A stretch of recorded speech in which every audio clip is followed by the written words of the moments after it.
everyone, my name is Luffy, and I'm here with Player Alert for a collab about Metal Gear Solid. Why don't you say hi and say a little bit about your channel? Yeah, hey everyone. Really good. Really glad to be doing this collab with you, Luffy. My channel is Player Alert.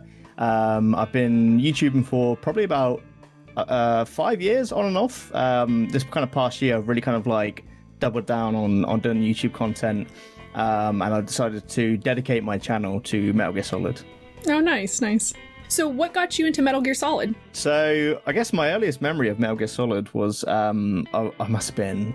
So when did the first one come out? I think it came out in '99 in like Europe or in the UK.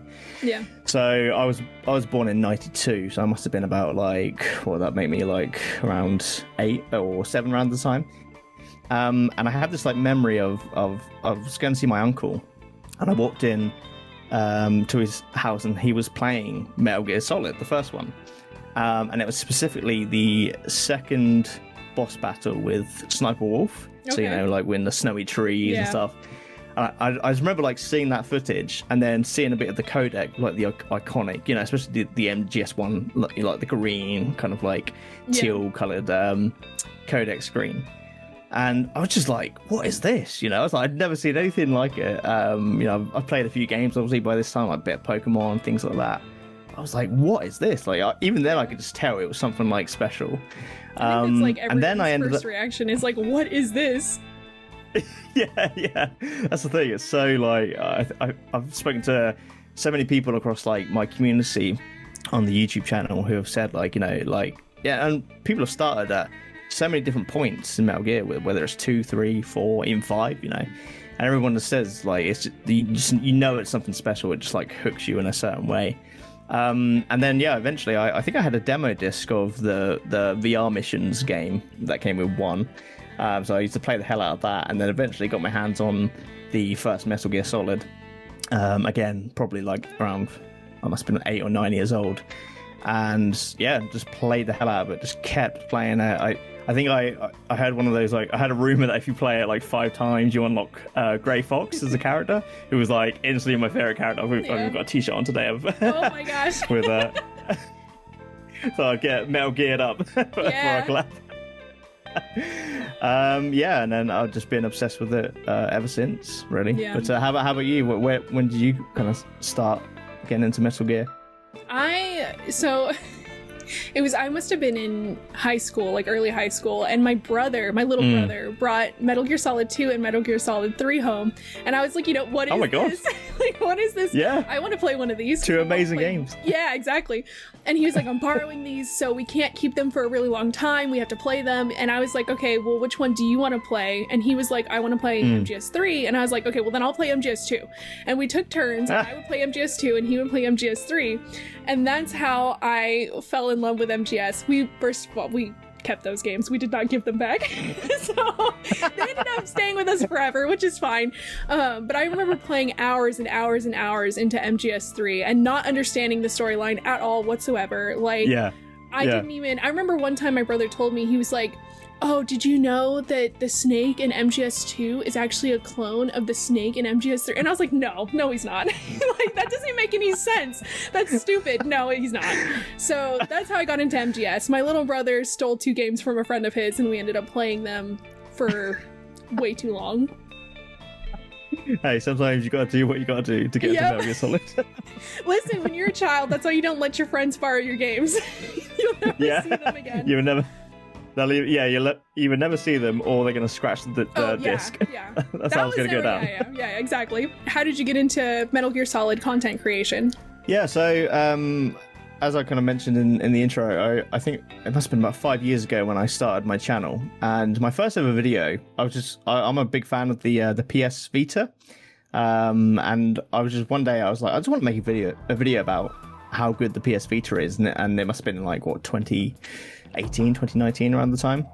So I kind of started off with that, had a bit of mild success, and then with my channel I was just kind of putting out any video I wanted. And then one day I was just like, I'm just going to put out a Metal Gear Solid video because I love talking about Metal Gear Solid.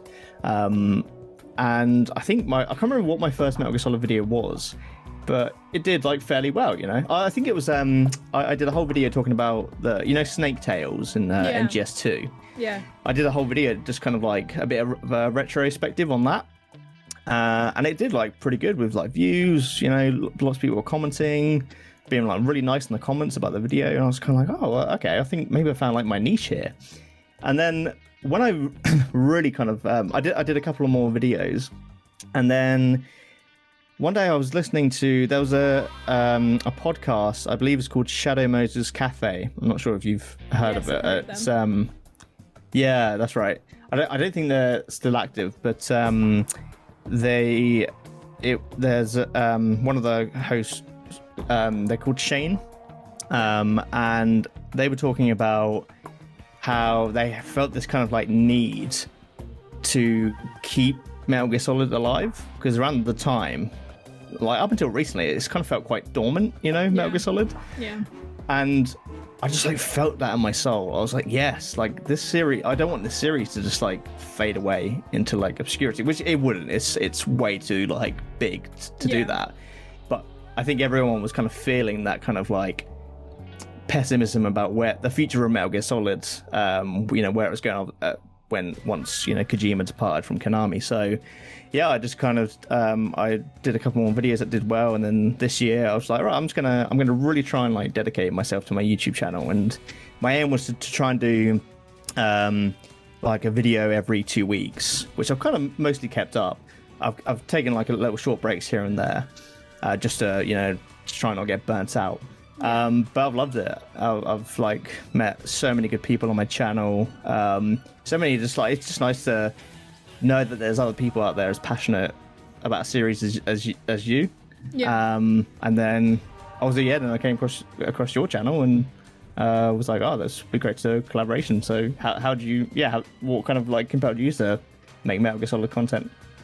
I was actually streaming the entire series of Metal Gear Solid. This was like a couple of years ago over on Twitch, and I became obsessed with it. It gripped me, and I was looking for more content. You know, it's like you want more, but like you said, like even, man, it's wild to think about where Metal Gear Solid was just a couple of months ago versus today with all of the announcements of the remakes and stuff. I mean, I say like, there wasn't enough content, and I feel silly saying it now because we're about to get so much more content. So it's just like, oh my gosh, we're fed.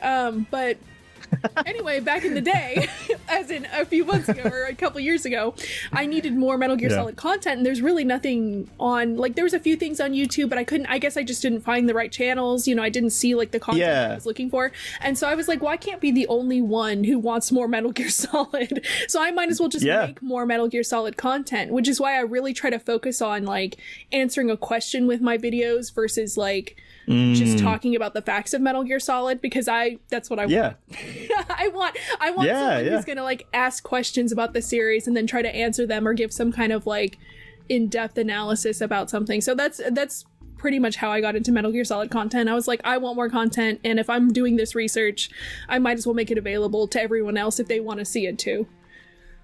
Yeah, no, that's great. I know what you mean though about there being a kind of a lack of YouTube content for Metal Gear Solid. I was kind of shocked. I was kind of shocked as well when I was like, because a channel and this YouTuber, they're really successful these days. I don't know if you ever used to watch or have ever watched Yong Yeah. That name ring a bell? Mm-mm. So he was like the Metal Gear Solid guy back in the day. Oh, really? And that's how I kind of like came across him. But then after MGS5 kind of came out, and then obviously Metal Gear kind of started dwindling, he kind of, out of necessity to kind of keep his channel alive, he kind of shifted his channel to, he kind of does more like talking about exposing bad practices in the gaming industry now. That's kind of like his thing, and still a really good channel. That's very different from Metal Gear Solid content. Like that. That's I know, just like, just a complete kind of swerve. But he's obviously been very successful. But when he kind of turned his channel to into a different direction, I was the same. I was like, who do I go to now for Metal Gear Solid content? And I was kind of like, there are some like Yeah, yeah, it's just us now. Yeah, yeah. I was like, I'll make it. Yeah. But I get what you mean though. That kind of feeling of like, well, if no one else is going to do this, I'll do it myself. Yeah. Yeah. Like someone has to. Yeah. But it is weird how like since I've started making videos now, suddenly like I have found like a bunch of not like, you know, fair, like quite modest channels in terms of like subscriber counts, which, you know, obviously isn't a bad thing. But I think the only channel I can think of that is like really huge in Metal Gear Solid is Futura Sound Productions, I think the channel is called. Yeah. And they have quite a big. I think they were the other co-host on that Shadow Motors Cafe podcast. Oh. Really? So yeah, I'd say they're probably the biggest now. But it would be great. I do wonder now with Delta coming out whether we're going to start seeing the kind of channels coming up again. Yeah. It would be really nice. I mean, not only if we got a little bit of a boost from it, but to see other channels. Like, I think that's what I'm most excited for when it comes to Delta and these like volume. Because I mean, not to toot my own horn or anything, but I've got all of the MGS games. You know, I've got a PS2 still, so I can still play Metal Gear Solid 3. I'm glad to have it on the newer console because I like to have all my games together. But the thing I'm most excited for is seeing if there's like new channels are going to start popping up and new content that people are going to start creating about Metal Gear Solid. I think that's going to be really, really exciting to get so many fresh perspectives, especially with Delta. Yeah. It's going to be interesting to see. You know, there's plenty of people out there who probably haven't played a Metal Gear Solid game. Barely even heard of it. So it's going to be interesting to see if Delta will bring in a whole new, like younger fan base to the series. I think. Did you want to go into the community questions now? Yes, I think that's a good time for that. So the first question we have is from Vivo Tan. I'm sorry if I messed up your name. It's always hard with usernames sometimes. I know. And they ask, which snake would you like to take out for dinner? Which snake would be the most embarrassing? I think I would like to take out like Naked Snake just before Operation Snake Eater, before he kind of gets like really depressed. Yeah. Not depressed BB. Yeah. But he's still kind of like, you know, full of beans, so to speak. Because I think, you know, he eats like so many different like animals and things when he's in the jungle that you would either be eating with someone who isn't fussy at all, which might be quite nice, you know, especially if I'm taking BB out for dinner. But also, like, they might, like, Naked Snake might just be, like, so happy just to have a nice, normal meal. And I feel like he'd really appreciate, like, just having something that isn't, like, a spider or a snake, you know? Yeah. Just something nice and normal. You'll have to take him to a restaurant that you're not super in love with, because I feel like you guys would get banned by the end of it, just with his manners. Yeah, because it would be... Like, he's very honest about his feelings on food as well. That's true. So if he has something that is disgusting, like, he's gonna going back disgusting. to the kind of yeah. He could be quite embarrassing in that way. He'll still eat it though. Gross. That's the thing. Yeah. He'll still eat it. That's true. Yeah, it's gonna be a clean plate at the end. Yeah, it will be a clean plate no matter what. That's funny. How about you? Which snake would you take out? I think for me, I would hilariously, when I first read this question, I also thought Naked Snake, just because I was like, he goes through so much. I feel like he just deserves a good meal. But then I was like, I don't want to get banned from a restaurant, so I would take him on a picnic. I wouldn't take him out to dinner. I think if I had to take one of the snakes out, I would take Liquid, just because Liquid deserves some kind of someone being nice to him. He gets the short end of the stick so many times. He just deserves a nice dinner. Somebody should just take him out and say, look, you're cared about, someone cares, eat your food. We value you. Yeah, we value you. Eat your food. I like that choice. That's some good reasoning. Yes, yeah. Sledge McCrush, #1 fan. And they ask, would you have preferred if Peace Walker or even MGS4 was the final game of the franchise instead of Phantom Pain? Why or why not? That's an interesting one. Ooh, yeah, that's a thinker, that one. So they said Peace Walker or MGS4. Yeah. As like the final. I do. Oh, that's really difficult. Because on the one hand, I do like MGS4 for me. Like, when that game came out, and I didn't actually play it when it first came out. It took me a few years to get around to playing 4. I just didn't have a PS3, but when I finally played it, I was like, oh, there we go. That's the end. It felt so final and like the end of an amazing Do you like saga. MGS4? I do, yeah. Over. Collapse Do you not? over. We're done. Curtains. Oh my god. Do you completely hate it, or you just? Yeah. I hate Oh it. my god. Oh wow. I know. That's interesting. Yeah, I always thought I didn't. It's certainly not my favorite, but I played it recently, just because I haven't played it in a while, and it just hit differently. Like when I got to chapter 4, when you go back to Shadow Moses, Yeah. I got it hit me so hard, on an emotional level, and I was kind of like, oh yeah, this game's alright. Yeah. What don't you like about it? Oh my god, we would be here for 2 hours. Just to put in a really short list, and I'll probably make a video on this just because I feel very passionately about it. But Yeah. I don't like. So Kojima did not want to make MGS4. Like we all know, there's a bunch of them he didn't want to make. He did not want to make MGS4, and I feel like you can feel that in the game. Like all of the characters are being punished over and over again. There is no reprieve. Like a lot of times in storylines, you have the hard points and then you have the good points to make the hard points hit harder, but also to give the audience a little bit of a reprieve. There is no reprieve. So as a writing standpoint, I'm really against it. I don't like it the way it was written. I don't like the way the characters were treated. A lot of the characters are out of character, which is really aggravating for me. And then the ending, spoilers, the ending, I won't say what. The ending to me undercuts the entire rest of the game. The ending undercuts it and makes the rest of the game not matter, and it's really frustrating to go through such a hard experience that is MGS4 only to end the game the way that it ends. Wow, why did I play this game if so and so was just gonna show up and explain everything and then do his thing? So yeah, I definitely agree with you on some of the writing points. There's a lot of things revealed in 4 which I'm not a fan of. Yeah. One of them being the whole Liquid Ocelot revelation that Big Boss explains at the end. I'm just kind of like, what? I preferred it when it was the spirit of Liquid. Me too. Rather than me too. Yeah. Liquid haunts rather than just Ocelot hypnotherapy with his ghost arm. That's just peak writing. Peak writing. Yeah.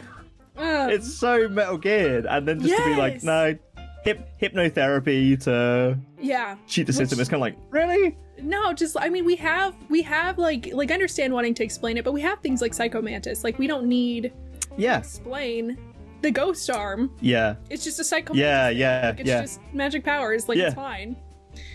Yeah. So would you have ended the series at MGS4, or would you have ended it at Peace Walker then? See, this is where I'm interested to see how you feel about Peace Walker.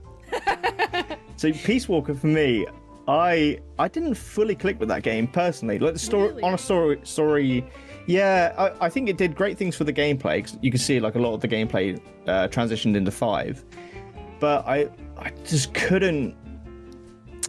It's a similar way. I'm not too keen on the way the story is delivered in 5, and I think a lot of that carried over from Peace Walker, just with lots of audio tapes and and that kind of non-linear. I quite like when the Metal Gear games are quite linear, and being Peace Walker's quite episodic, as is 5. I don't know, there was something about the delivery of the story in Peace Walker that I just couldn't get into the story that much. I think it had some great moments. I love the when Big Boss has that big speech about the boss feeling betrayed by the boss at the end. Amazing moment with cars.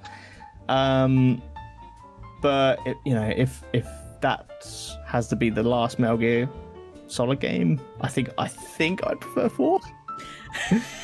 So you ended before Peace Walker, you cut Peace Walker off. Yeah, I'll just chop it out. I'll be like, we can kind of fill in the gaps. That hurts my heart. I love Peace Walker. I'm the opposite. I love Peace Walker. Peace Walker. Oh my god. Such a good bad guy Event Horizon for BB. It made me like the ending of Peace Walker made me go from liking BB to being like, oh, I don't like you. You're a bad guy. I realize that now. So you realize why he's the villain. Yes, yeah. I was like, I can't deal with you. But I also played Peace Walker after MGS5, so I was already feeling really betrayed. Oh, interesting. By BB. Yeah, I played them in a weird order. Yeah. But, yeah. So I was already feeling betrayed, and then BB. So I was done with him after Peace Walker. But if I had to cut off the series, if I could choose, I would actually cut it off after MGS3. That's where I think the series should have actually ended, was MGS3. Really? Yeah, because it's like you get like this really nice closure of like, oh, Naked Snake is now going to be Big Boss, and you can see why he rejected the United States and why he felt betrayed by the government and why the times, he's like he doesn't want to be beholden to the times anymore. Like, it explained everything so well. I don't think you need anything more after that. I think what we got after it was a treat, but I don't think you need anything else after that. But if I had to choose between MGS4 or Peace Walker, I would say Peace Walker, just because if I have to take that garbage game MGS4, I'm taking my Peace Walker back. I look forward to your video trashing MGS4 when that comes out. I wonder how the community is going to take it, because it's not like I would say, yeah, it's definitely the most. I don't know. Is it the most divisive game for? Do you reckon, or would you say? I feel like 5 got quite divisive. I feel like MGS4 is the most divisive game, because you never hear. You're the first person I've ever heard, and I've talked a lot about MGS4. You're the first person I've ever heard say, "Yeah, I liked it." Usually it's, I love MGS4 or I hate MGS4. I've never heard a middle ground. Middle ground with MGS5. I hear middle ground a lot with MGS5. Yeah. MGS4, it's like you either love it or you hate it. Yeah, that's interesting. Yeah. I'm glad to be the first middle ground person you've heard. Yeah. From that perspective. I was very shocked. Is it because of the gameplay? Do you like the gameplay? I do quite like the gameplay. I quite like how the kind of stealth mechanics that it introduced, and it's known for its cutscenes. It certainly is, and there are some where you're like, wow, this is a long cutscene. I love me a MGS cutscene, don't get me wrong, but there are some where it does feel like the balance between gameplay and cutscenes is way off. Yeah. But it has enough like special moments for me where it kind of like, I don't hate it, like I mentioned before, like when I was just playing it the other week and got the Shadow Moses, I was like, oh my god, like, and you hear The Best Is Yet to Come, that song from 1 comes in, and it just I've never experienced anything in a game like that kind of wave of like nostalgia, and also like sadness for something that just like I've never, obviously I've been there playing as Snake in the first one, but I don't know, it hits in such a unique way when that chapter 4 of MGS4 for me, that I'm like, I can't hate this game because it made me feel this like so emotional at that point. Yeah, I think that's a big difference for me too, is because I didn't play MGS1 as a kid. I played like MGS2 and 3, so I didn't. I mean, when I went back to Shadow Moses, I had played MGS1, so I was like, oh my god, it's Shadow Moses, But I wasn't like I didn't have that sad nostalgia. Like, I know what you're talking about. Sure, yeah. But I didn't have that there. Yeah. It was just more like, oh my gosh, like back at just the like Krispy Kreme. A nice light surprise. We're back again. So the next question is from Fitz Lewis, and they ask, what would BB and Ocelot's Cobra unit code names be? Okay, so the Cobra unit, they kind of so I guess the Cobra unit, they kind of bring, I guess it's like a theme or like an emotion into battle, which is, so who was it, BB and Ocelot? Yeah. Ocelot. That's a hard one. I can't. I know, I'm not creative enough to think. BB. Oh, I feel like it'll be like the Vengeance or something like that with BB. I feel like he's very, very vengeful. I always think that BB would be the Hunger, which is not an emotion, but so the Vengeance is way better than what I would come up with. Sums him up. The Hunger. I quite like the Hunger, to be honest. If it was more like Jiva. Yeah. The Hunger, I like it. Yeah. And Ocelot, I mean, what's some like personality traits with Ocelot? It would have to be something about like loyalty. Yeah, yeah. Or the Sneaky. yeah. I was gonna say like the red None of herring. those are emotions. But that's not really. Yeah, the red herring. Yeah. Yeah. Oh god, the hunger and the red herring. Run, Ocelot, run. He's gonna eat you. He's coming after Think you. you're an actual fish. Oh, nice. I like that question. It got me thinking. Yeah. Well, that's the best I can come up with for those two. Yeah. I'm not creative enough. No. Think of anything cool. I'm not either. I'm happy. Not either. Like I said, yours is good. The vengeance was good. I can't even come up with an emotion. Mine was the hunger. John Juan Raytheon asks, would you have preferred if Kojima didn't kill off Liquid and had him be the series villain at the expense of Ocelot's role in MGS2 and MGS4? Okay, so instead of him, he would be still alive as the villain, not just his whole body would be animated. It'd be full Liquid. Yeah, full Liquid, not armed Liquid. That's a good question. I feel again it kind of like if Metal Gear Solid ended and it was genuinely the spirit of Liquid taking over Ocelot, I'd be happy with it. I'd be like, cool, that's all fine. But because of what we know, I quite like villain Liquid being like the big villain of the series. So yeah, maybe it would have been pretty cool if Liquid. I think it would have been great to see more development with Liquid throughout the games. Yeah. Full body Liquid, that is. Yeah, full body, not just like a floating arm. Yeah. I think, like, how about you? In a perfect world, if I could get what I wanted, I think because Ocelot is such a great villain, I would not replace him. I would keep him as the villains of MGS2 and MGS4 just because he's so great as the main villain. What I would want is more games that let Liquid be the villain. Give me a different game where Liquid can be himself and be the villain.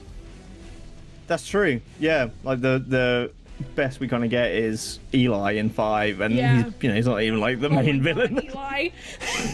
He's just a cheeky kid. He is just a cheeky kid. Eli.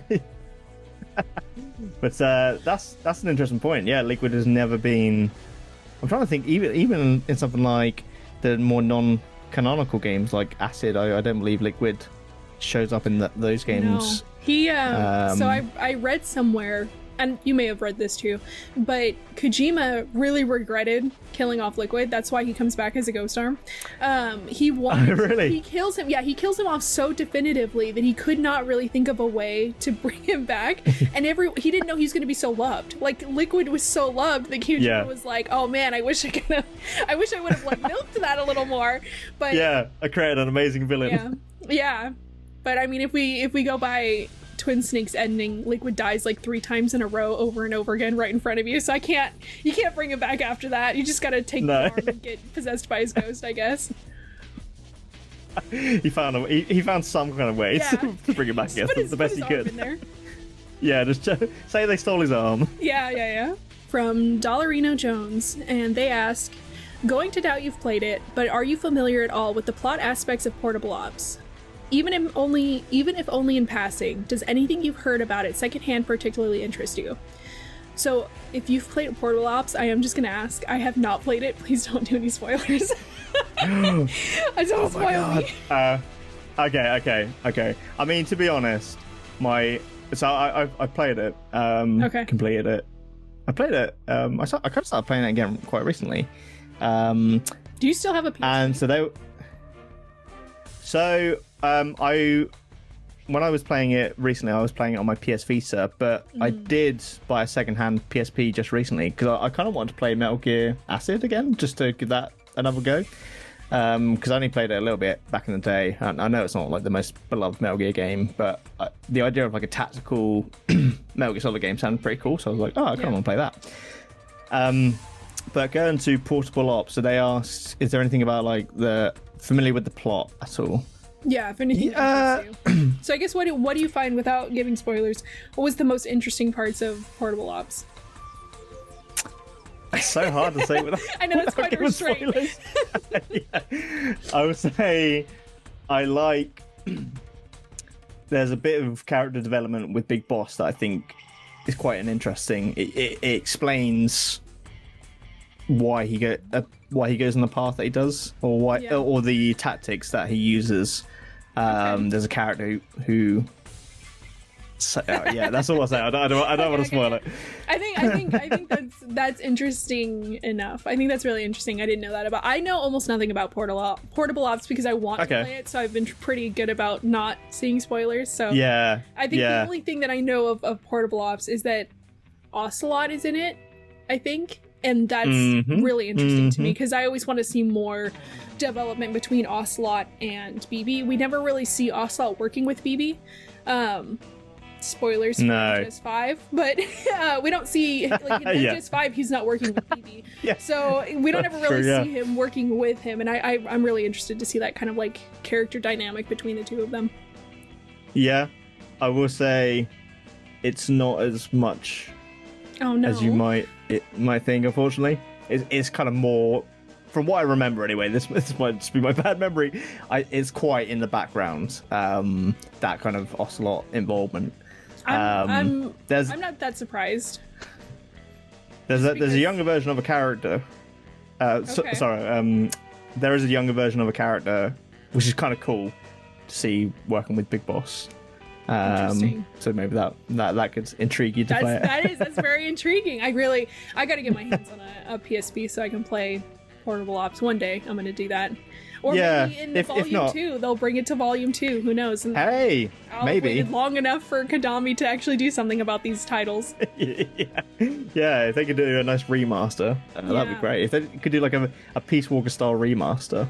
Oh, that would be amazing. That'd be great. That would be like, I would be so happy because I had to buy a PS3 to play MGS4, and that was I don't like MGS4, so that was frustrating enough as it is. I don't want to buy another console. You like spent all this money. Game. I know. So I'm like, no, just Volume 2. Bring it to Volume 2 for me so I can just be like, laziness and waiting pays off. Fingers crossed. I really hope they bring those games forward, because it would be a shame if they kind of like, even like, that's a bit of a side question, I guess. Would you want to see 4 remastered? Yes. Like, would just you because I know a lot of people love 4, and it's so hard to play 4. I love video games, and I'm really into like what's it called? Like video game preservation, thank you. And MGS4 is so going to be lost to the times if it's not brought to a modern console. And that, even though I hate the game, I don't want it to disappear. You know, people enjoy it. It's still an installment in this franchise that I really love so dearly. So it would be great if it was remastered. And then along with, Acid and Portable Ops and Peace Walker and all the other ones that, are kind of hard to get your hands on. Bring them all along. Yeah. That's why everyone, when Volume 1 comes out, you need to buy it. We have to show that we want a Volume 2. Konami wants to see sales. Yes, yeah. If they see sales, they'll do a Volume 2. So hopefully they see what they need. And Volume 1 won't be the end of it. Yeah, right? Oh my god. I really hope not. The next question we have from Vorname Notchname, and they ask, how should the next Metal Gear game be like in your opinion? A new timeline or one to connect to others? What do you expect from it? That's... Okay. Or one to connect to others.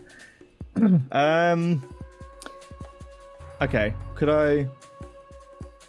Would a remake of like the Metal Gear and Metal Gear 2, could that be an option there? Does that qualify for this question? I think they're talking about like a new one in the franchise. Ah, okay. Okay, so how... Okay, right, so if it's a completely new game... Yeah. So would you want one in the next step of the timeline, like after MGS5 or after MGS4, or would you want something to connect it to? Like, for example, between MGS2 and MGS4, like what was Philanthropy doing between MGS2 and MGS4? So a game centering on one game that connects the two. That's how I'm interpreting it. Yeah. No, that's a good interpretation. Because that reminded me of I saw some artwork on Instagram a few weeks ago, and someone had illustrated Raiden getting Sunny. Yeah. From the Patriots, and I was like, oh, that, like, just seeing the artwork that they produced was amazing enough. It was like really cool. So if they could do a game centered on that, like a mission to rescue Sunny. That could be a really cool would be rad. way to go, I think. Like an MGRR prequel. Yeah, pretty much, like yeah. A prequel yeah. where they can show Raiden going to get Sunny. That would be really cool. Yeah. I think so. That's what I'd want. Yeah, I think if I had to choose, I would either want the reason I use that example because that's what I want. I would either want a game that like was a philanthropy focused MGS where it showed what philanthropy was doing between 2 and 4, or I would want. I guess this is cheating, but I would want a remake of Metal Gears 1 and 2.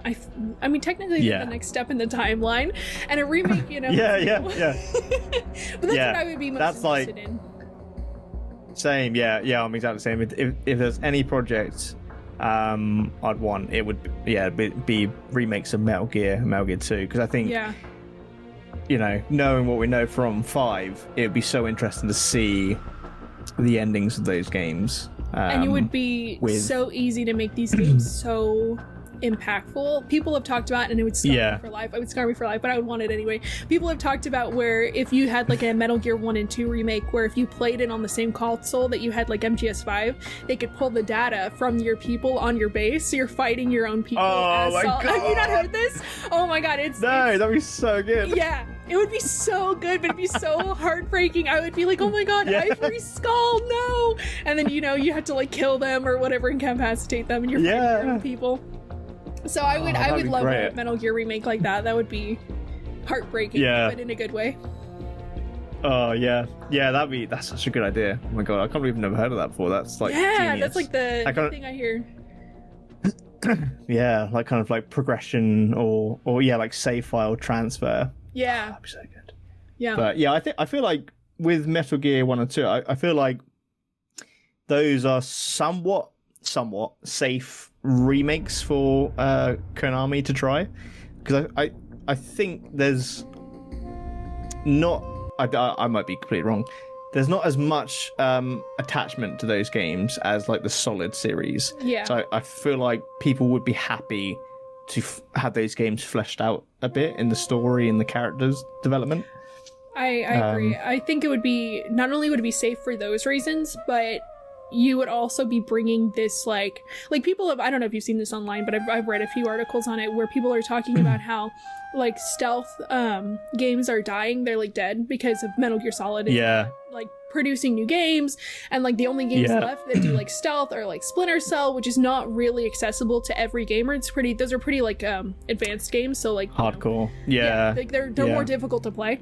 So if you did do something like a Metal Gear 1 and 2 remake, not only would it be safer because people aren't as attached, you would already have a basis kind of already like idea of where to go, what direction, so it'd be a little bit easier. Yeah. And you'd be reviving a whole genre that has no competition. So to me, it would be nice to do a Metal Gear 1 and 2 remake, but no.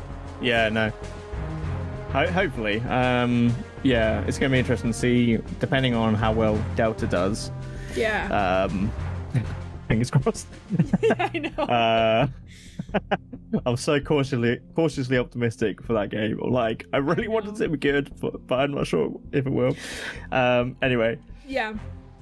As long as they're bringing the Volume 1, and the original. If Delta sucks, we'll just play the original. We'll just switch. Yeah. Be like, I'm gonna play MGS3. Just be like, it was a thing. I'll go back to the original. Yeah. Just bring me more volumes. Bring me Volume 2, Volume 3. All the volumes. Yeah.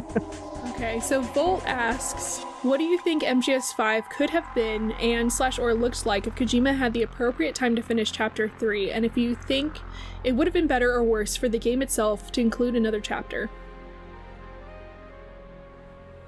I think it could have been better if Kojima had the time and resource, and there wasn't such a fallout with him and Konami.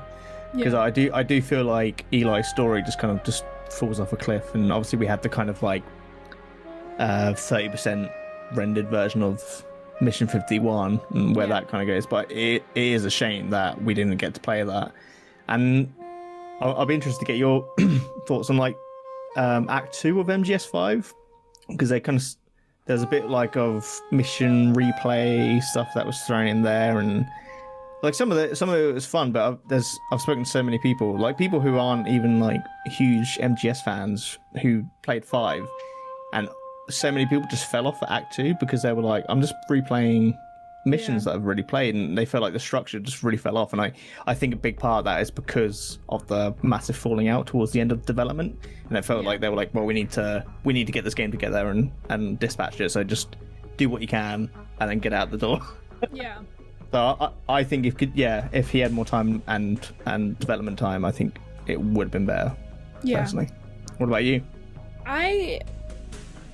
I think that, like, obviously, like, yeah, if he had more time and resources, we would have gotten in Chapter 3, and it would have been great, because there is so many questions left unanswered with Eli and Sahelanthropus, and the last strain of, or like the last tube of the English strain of the vocal cord parasites. Like, there's so many answers, like, well, what happened there? Like, what, is the world going to be destroyed now because a child has the English strain?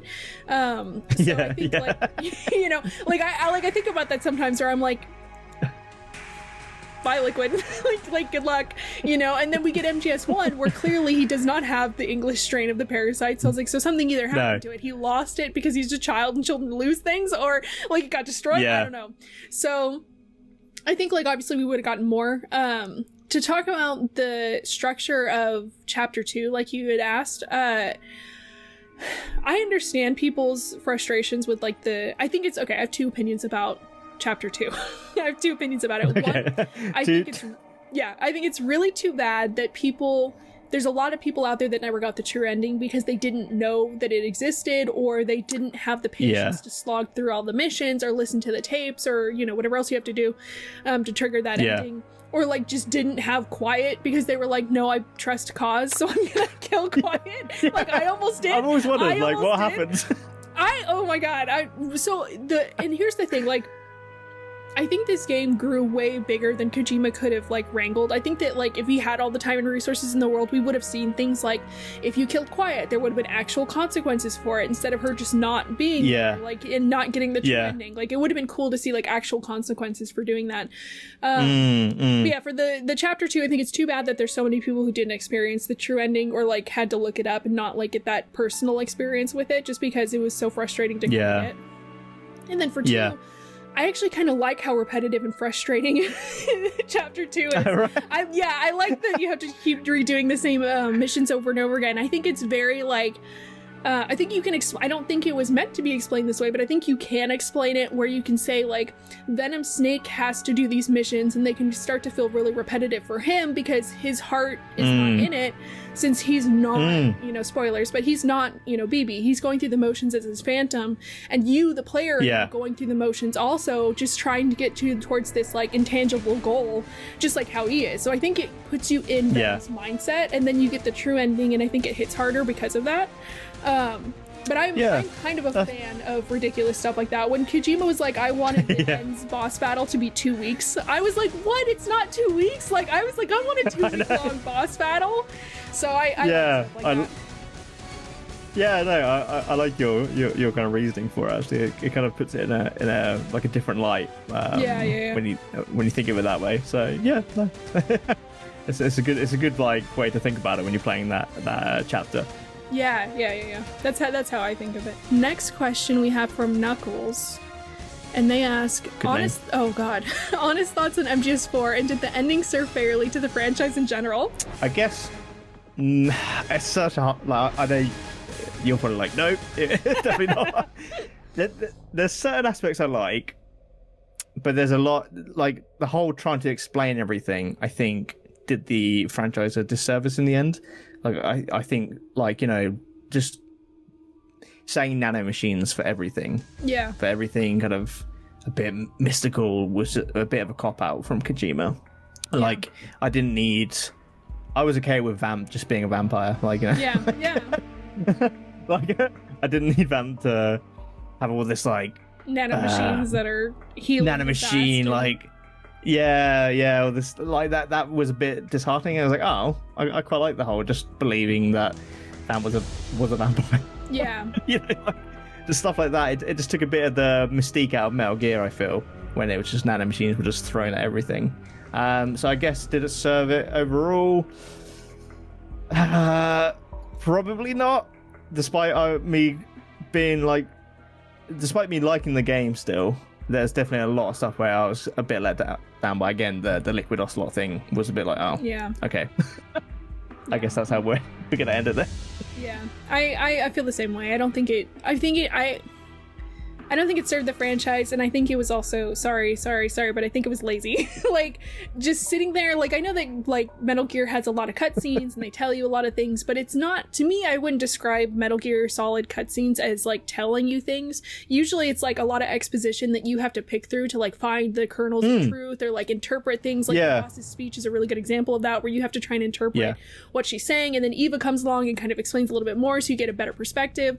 And at the end of MGS4, it was just like, boom, boom, boom, boom, boom. This is what happened. This is why. Blah, blah, blah, blah, blah. And it's like, well, then why did I play this entire game if you're just going to tell me, like, spoon feed me the answers to everything at the end? So I don't think it served failure at all. Yeah. I think that a stronger ending would have, especially because the series, like, continued, but not that we knew that at the time, but I think it would have served better if it had, like, asked more questions and then let the player interpret things and try to figure things out like previous installments in MGS had done. So that's my opinion. Cool. Yeah. No, I think that's a really fair opinion. I think you're right. It does spoon feed a lot of the narrative in MGS4. Yeah. To the point where it gets a bit nauseating, and it's like, again, kind of what I mentioned about I like a bit of ambiguity in Metal Gear Solid as well. Me too. And so to have everything explained down to the T was a bit like, oh, yeah, I didn't need that. Yeah, exactly. That's how I feel. So the next question is from Dark Bio Jetty, and they ask, what could have happened to the MGS timeline if at the end of Phantom Pain, Venom Snake went rogue against Big Boss and turned Diamond Dogs against him?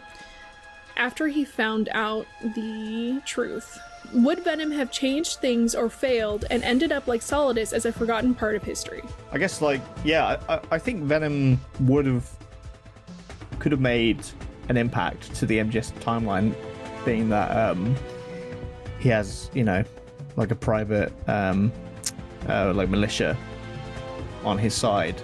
I don't know. That's such a hard one to think about. I don't know. Yeah, what do you think? I'm stumped on that one. I think so. There's this really interesting theory that, like, was brought up in my Discord a little while ago, where people were saying that one of the theories about Diamond Dogs and Venom is that Venom is actually not the only Phantom. There's, like, every player is a Venom, so there's, like, thousands and thousands of Venoms and thousands of Diamond Dogs that are all being trained up. And then the ones that are in alignment with BB and good enough, they're the ones that really, like, carry that image of being a Phantom.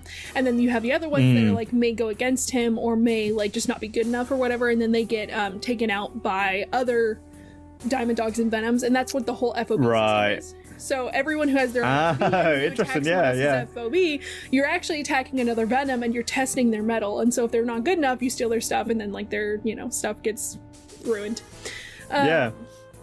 Which I think is really, really interesting when it comes to, like, this question, which is what I was thinking about when I read it, where it's like, if, Venom Snake had gone rogue against Big Boss and turned the Diamond Dogs against him, I really think that either Big Boss himself, or if we do the Venom theory, another Venom, would have probably taken him out, because there's no, like, Venom serves a specific purpose for BB as his Phantom, and if he's not going to serve that purpose, and in fact if he's going to damage his reputation, which is what he's upholding, that's what his job is to do his reputation, Big Boss would not tolerate that. He would absolutely tear him down, or send someone else, another group of Venoms to tear him down. Something would have happened. So I don't think a rogue Venom would have lasted long. I don't think that the Diamond Dogs would have lasted long.